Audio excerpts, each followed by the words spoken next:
உதயநிதி வியூகம், திண்டுக்கல் சீனிவாசன் ஹாட்ரிக் முயற்சிக்கு ஆபத்தா?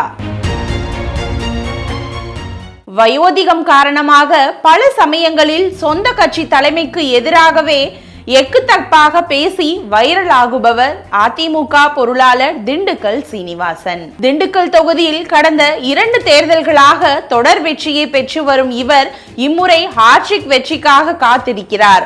ஆனால் இதை நடக்க விடாமல் செய்ய திமுக சிறப்பு திட்டங்களை வகுத்து வருவதாக சொல்லப்படுகிறது. கடந்த 1996க்கு பிறகு திண்டுக்கல்லில் நேரடியாக போட்டியிட்டு வெற்றி பெறாத திமுக இம்முறை திண்டுக்கல்லாரை தோற்கடித்தே ஆக வேண்டும் என வியூகம் வகுத்து வருகிறது. திண்டுக்கல் மாவட்டத்தில் உள்ள 7 தொகுதிகளுக்கும் மண்டல தேர்தல் பொறுப்பாளராக அமைச்சர் ஆர் சக்கரபாணியை நியமித்திருக்கும் திமுக தலைமை முக்குளத்தோர் வாக்கு வங்கி கணிசமாக இருக்கும் திண்டுக்கல் தொகுதிக்கு மட்டும் கூடுதல் பொறுப்பாளராக அந்த சமூகத்தை சேர்ந்த திருச்சி சிவா எம்பியை நியமித்துள்ளது.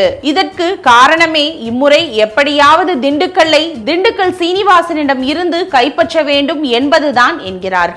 முதற்கட்டமாக அமைச்சர் சக்கரபாணியும் திருச்சி சிவாவும் பூத் கமிட்டி உறுப்பினர்கள் கூட்டத்தை நடத்தி முடித்த நிலையில் கடந்த வாரம் துணை முதலமைச்சர் உதயநிதி ஸ்டாலின் தலைமையில் திண்டுக்கல் தொகுதி பூத் கமிட்டி உறுப்பினர்கள் பாக முகவர்கள் கூட்டம் திண்டுக்கல்லில் நடைபெற்றது.